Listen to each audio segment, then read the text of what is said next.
once again to Recipe Rapsa dito sa Bambang Pasig. Mga reseping pambahay na nagpapasarap sa buhay. Ngayon, ang ituturo ko sa inyo ay ang paggawa ng crispy paa ng manok. Yan.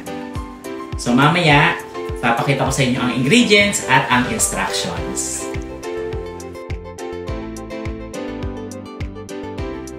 Siyempre, first of all, kailangan natin ng paa ng manok. Ang ginamit ko ay 2 kilo. Make sure na yung mabibili nyo sa palengke ng Pasig. Sa palengke ng Pasig ko ito pinili. Pasig Mega Market. So, malinis na siya, wala nang kuko. Tapos, natalupan na rin siya. So, ganito yung bibili nyo para hindi kayo mahirapan. So, 2 kilo ang lulutuin natin na paa ng manok. Kailangan natin ng asin, paminta, durog ang paborito ko, bawang, sibuyas, at dahon ng laurel.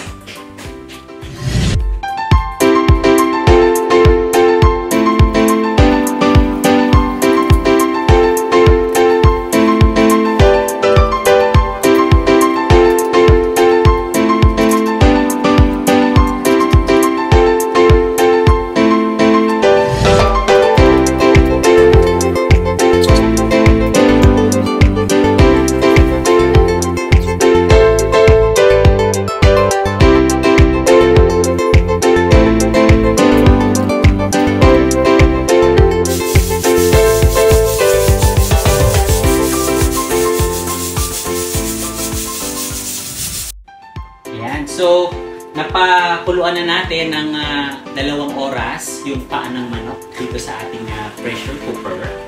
So, ngayon, make sure na napasingaw nyo na siya bago nyo buksan. Be safe, okay? So, tignan natin kung ano siya niya.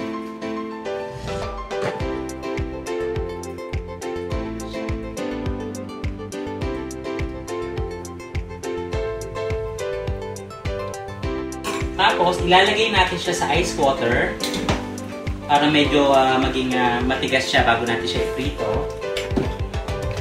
So, medyo trabaho, pero ganun talaga. Ayan.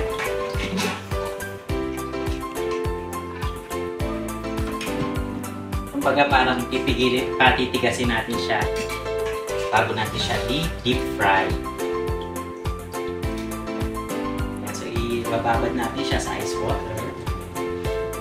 May balot pa. Alam nyo, dito sa community namin, this is an old community. Kaya sa umaga may magtataho, sa gabi may magpabalot. Nagtitinda rin dito ng bibingkang apnoy, chicharon, ano pa ba? Yung binatog.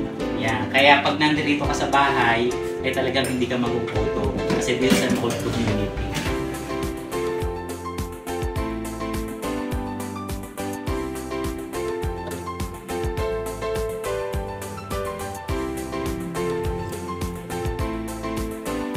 So, napakalambot nito. Actually, pwede kainin. Kanyang buto. At ang paa daw ng manok ay mayaman sa collagen. Ang paganda ng skin. Woo! So, nagtimpla tayo ng harina, cornstarch, paminta, salt, dry itong ating gagawin. Ayan. So, lalagay natin yung ating pakut lang natin siya dyan.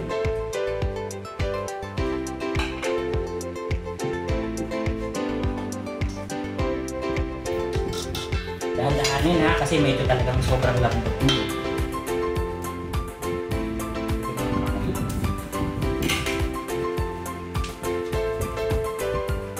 Okay.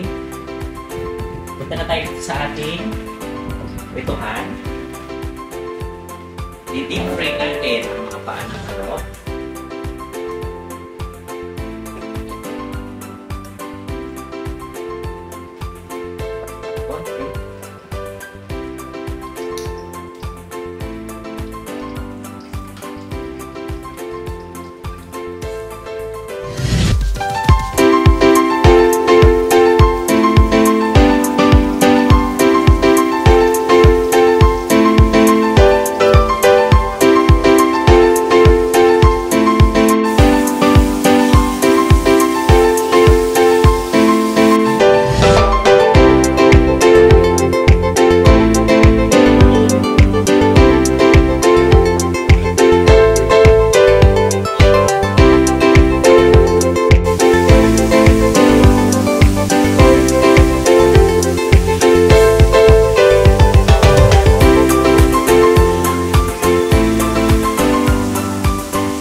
crispy paa.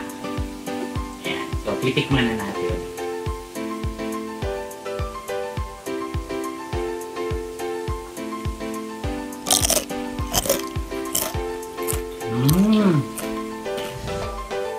Wala ka nang dapat himayin.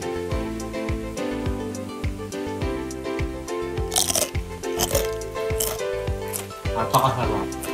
Napakaluto.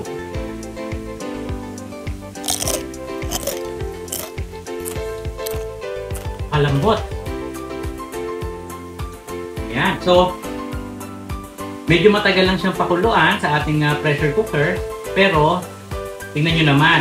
Talagang sulit na sulit ang paghihintay nyo. Pwede itong gawing isawsaw sa sweet and sour. Pwede natin gawin siyang i-adobo nyo na ganito itsura para pwede nyo nang kainin ang buto. So once again, maraming salamat sa pagsubaybay dito sa Recipe Terapsa, Bambang Pasig. Again, ako si Brother Peter Reyes. Don't forget to subscribe sa ating YouTube channel. And again, kung meron kayong mga comments, suggestions, or kung gusto nyong i-shout out, just comment down below. And don't forget to hit the bell button para sa mga latest updates. Again, ang mga reseping pambahay na nagpapasarap sa buhay. Hanggang sa muli! Bye!